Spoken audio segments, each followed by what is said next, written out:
Hello, travel friends. In this episode, we are going to be talking about the best things to do in the Carmel-By-The-Sea and Monterey Bay area in California. So the first thing we're going to talk about, the first place, is the Carmel Mission.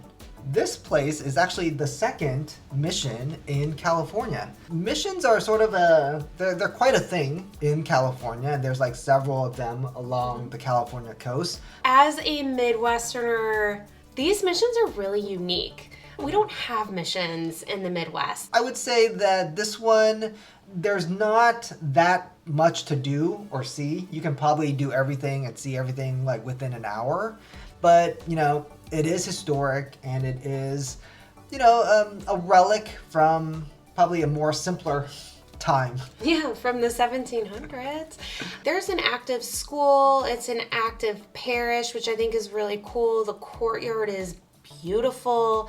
I mean, the weddings they have there are probably insane. But I do agree with you. It's a little less than some of the other missions I've been to. And then also, it's about, I would say, $10 per person to go, but definitely worth it if you're interested in seeing some of this history.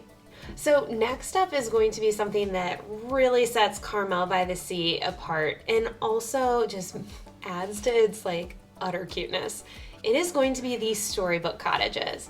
So there are plenty of maps out there that show you the 10, 15, 20 houses where they're located. They're peppered throughout Carmel, but there's probably 10 or so that are all walking distance. Yeah. What's so unique is these are the cutest houses. They look like little British cottages from fairy tales. I mean, one house is literally called the Hansel and Gretel house. You've got pink houses, baby blue. Their gardens are perfect. I mean, it looks like fairies live there. Yeah. They have it's just so cute. So if you're interested in that, it's great for a little stroll, grab a coffee.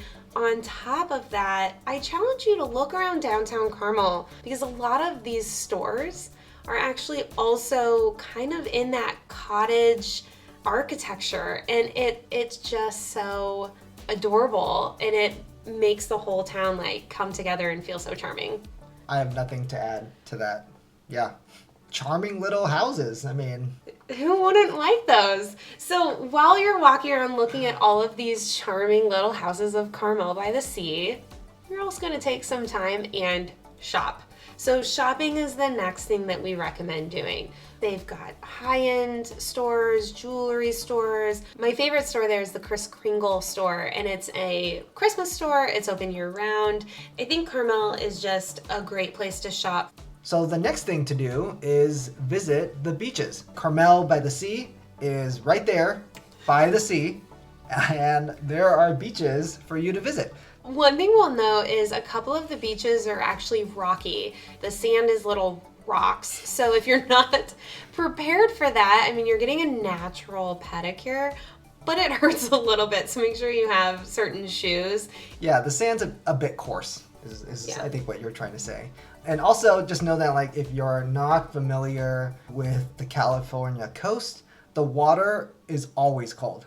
So one of the most famous things to do in Carmel-By-The-Sea is going to be the 17-mile drive.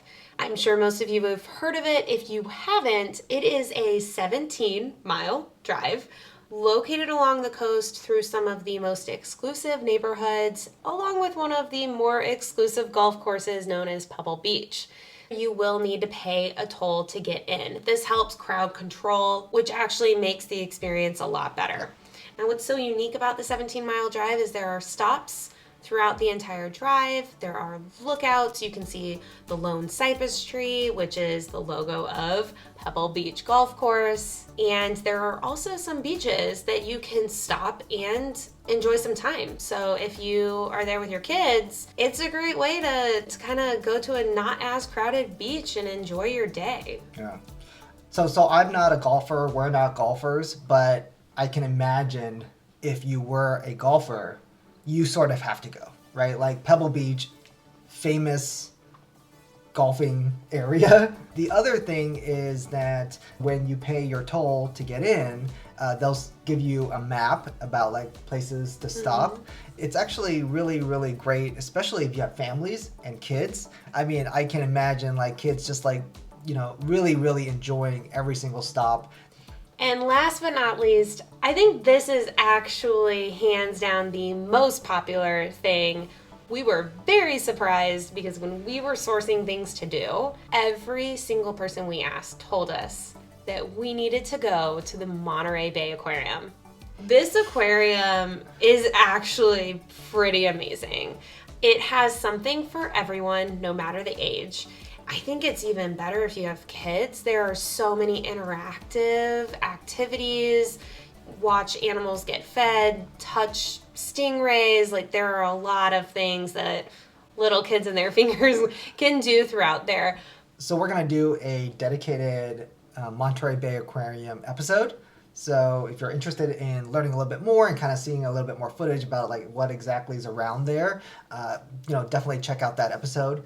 I think the two things I would say that kind of like surprised me when we visited, the price of admission is a bit on the higher side. It's $60, I think, or around $60 per person. The other thing I thought was really, really interesting was that, and I think this justifies the price of admission, is that there were just like so many people around doing like presentations, help you like as you're like touching seaweed or starfish or something.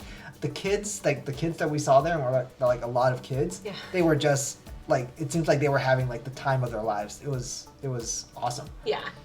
Those are our top things to do in the Carmel, Monterey area. Let us know your thoughts. Let us know if we missed anything.